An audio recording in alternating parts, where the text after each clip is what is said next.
नमस्कार शेतकरी बांधवांनो, मी सूरज रंगनाथ उगले, सूरज उगले ॲग्री बायोटेक या यूट्यूब चॅनल आपलं सर्वांचं सहर्ष स्वागत करतोय। साधारणपणे संबंध महाराष्ट्रात बऱ्यापैकी पाऊसचं वातावरण आहे, सारखा जिमरिम पाऊस चालू आहे। तर या स्टेजला कोबी फ्लॉवर आता काही कोबी साधारणपणे महिन्यात झाल्यात, काही दीड महिन्यात झाल्यात, काही जवळ हार्वेस्टिंगच्या स्टेजला।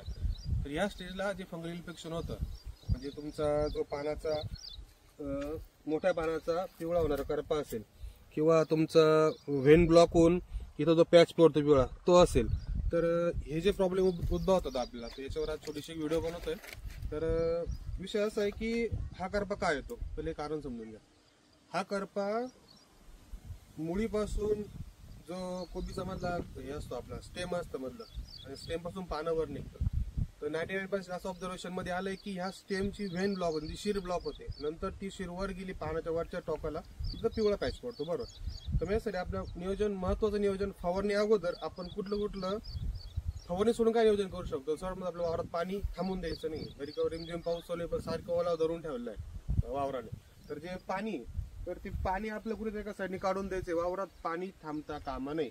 आणि याचा जर जास्त प्रादुर्भाव वाढला तर नंतर घाण्याचा जो रोग आहे हा जास्त प्रमाणात आपल्या शेतात किंवा आपल्या वावरात आढळतो। तर आता हे झालं आपण इम्प्लिमेंटेशन करण्याची प्रोसेस की वावरात पाणी साचून द्यायचं नाही। दुसरा मुद्दा की याच्यानंतर स्प्रे कुठले घ्यायचे।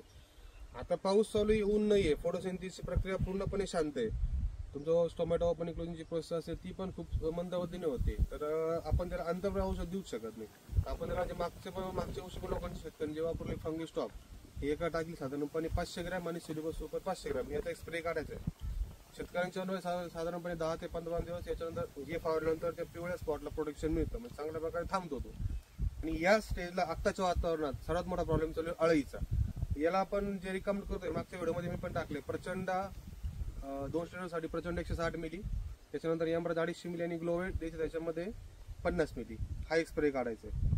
आता हा झाला बुरशीचा, झाला अळीचा झाला, आणि तिसरा मुद्दा आहे फर्टिगेशन। आता ह्या स्टेजला लोक म्हणतात की पाणी भरू शकत नाही किंवा पाणी आपण जर द्यायचंय त्यातून कुठले खत दिले गेले पाहिजेत। आता तो जो बूस्टर डोसचा व्हिडिओ आपण मागच्या व्हिडिओतच टाकला, तरी एकदा परत रिमाइंड करतो, तुम्हाला जर पान जाड करून हवं असेल, पान म्हणजे आता जी स्टेज आहे ह्या प्लॉट मध्ये इथं पान जाड होणं गरजेचं आहे, तर त्या स्टेजला आपल्याला 13, 11, 18 एका बिघ्यासाठी 4 किलो आणि रूट पॉवर द्यायचंय आपल्याला 250 ग्रॅमची सॉलिड म्हणून काम करतं।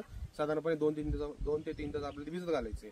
आणि दुसरा डोस आहे काढणीचा 10 दिवस अगोदर 8-32 आणि K+S अमोनियम सल्फेट साधारणपणे एका एकराला 10 किलो आणि 8-32 4 किलो असा फर्टिगेशनचा डोस आहे।